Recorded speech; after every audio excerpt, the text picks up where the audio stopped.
हम जनाब दावत देने हैं मलिक खालिद ज़मीर साहब, हमारे बहुत अच्छे दोस्त खालिद ज़मीर साहब तशरीफ़ लाएँ जनाब।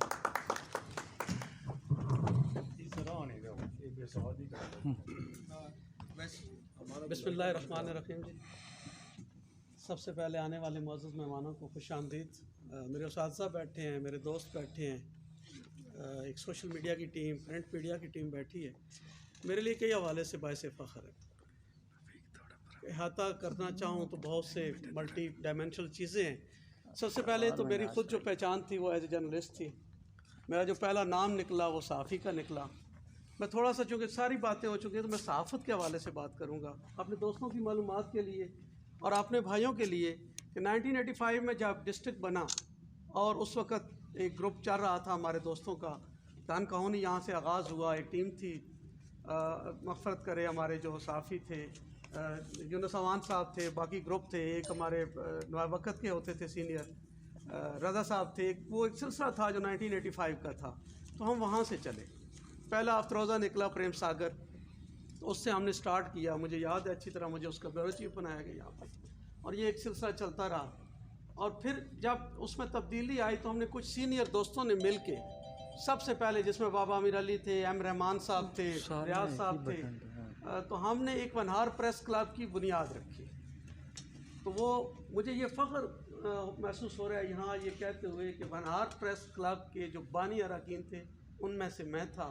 तो हमने उस वक़्त जब कोई ज़िक्र नहीं था, जब कोई सिलसिला नहीं था, तो उस वक़्त हमने तहरीर को अपना ज़रिया बनाया अपनी आवाज़ ऊपर तक पहुँचाने का।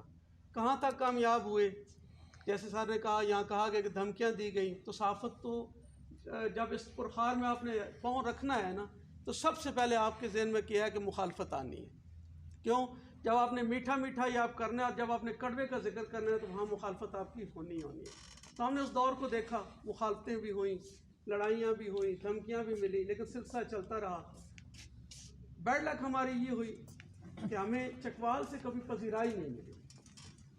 उस्मान अवान साहब बैठे हैं, मुझे वो वक्त याद है जब डिस्ट्रिक्ट काउंसिल के रेस्ट हाउस में हमारा ये जो वनहार का डिक्लेरेशन हुई और हमने उसकी ओपनिंग की। जो मौलाना अकरम अमान साहब मेहमान ख़ुसूसी थे और चकवाल से भी एक दोस्त आए, तो मैंने वहाँ बड़े खुले अल्फाज में ये कहा था कि खुदा के लिए तहसील करर कहार की सहाफ़त को, वनहार की सियासत को पिनपने का मौका दे दो, वो सर उठाने का मौका दे दो। हम लिख रहे हैं, हम काम कर रहे हैं, लेकिन हमारी कोई पजीराई नहीं है। तो आज का दिन मैं समझता हूँ इस लिहाज से भी तारीख़ी है कि चकवाल की कोई पहली टीम है, जहाँ तक मुझे याद पड़ता है, और बड़े वसूख के साथ कह रहा हूँ कि जो आज हमारे पास यहाँ तशरीफ लाई है। मैं इसका खसूसी तौर पर मशहूर हूँ।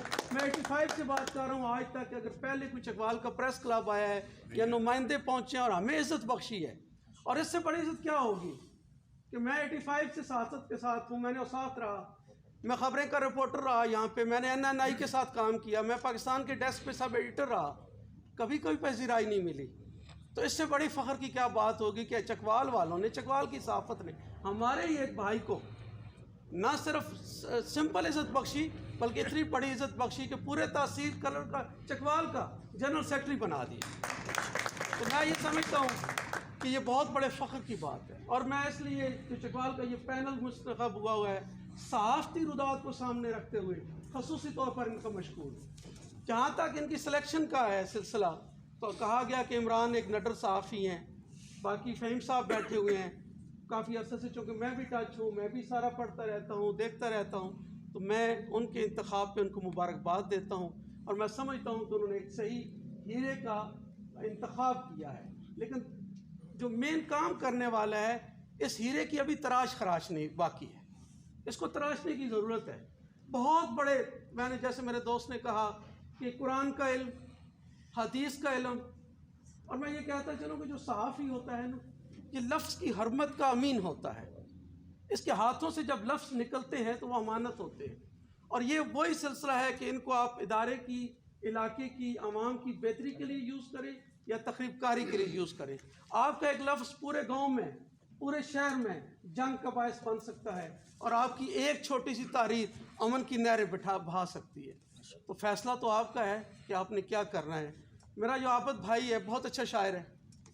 जैसे शोला बयानी में मैं समझता हूँ कि जहाँ पर हमारे प्रोफेसर मोहम्मद एजाज जंजुआ साहब का कोई मुकाबिल नहीं है, तो जो लफ्ज़ों से खेलने का फ़न है, मैं समझता हूँ आपस से ज़्यादा किसी को नहीं आता। अल्फाज को घुमा फिरा के, अल्फाज को अपनी उस जो मकाम देना लफ्ज़ को, जिसका वो लफ्ज़ हकदार हो, वो इज़्ज़त देना, मैं समझता हूँ कि इनसे ज़्यादा कोई नहीं जानता। और ये हमारे लिए एक बायस फ़ख्र है, हमारे लिए इज़्ज़त का मकाम है। और मैं समझता हूँ कि इस हीरे को आपने तराशना है जनाब, और इसको पॉजिटिवली इस इलाके के लिए, वनहार के लिए, तहसील के लिए, बल्कि अब तो ये चकवाल का मामला है, ये चकवाल की इज़्ज़त के भी अमीन है कि पूरे तहसील चकवाल के जनरल सेक्रेटरी है। और जनरल सेक्रेटरी जो होता है किसी भी ऑर्गेनाइजेशन का मेन पिलर होता है।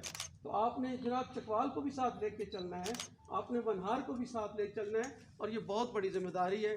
मैं आखिर में लंबा नहीं बात करना चाहता, मैं बहुत मशकूर हूँ आप दोस्तों का, और ख़ुसूसन तहसील चकवाल प्रेस क्लब का, कि आपने हमें वनहार को इतनी बड़ी इज़्ज़त बख्शी।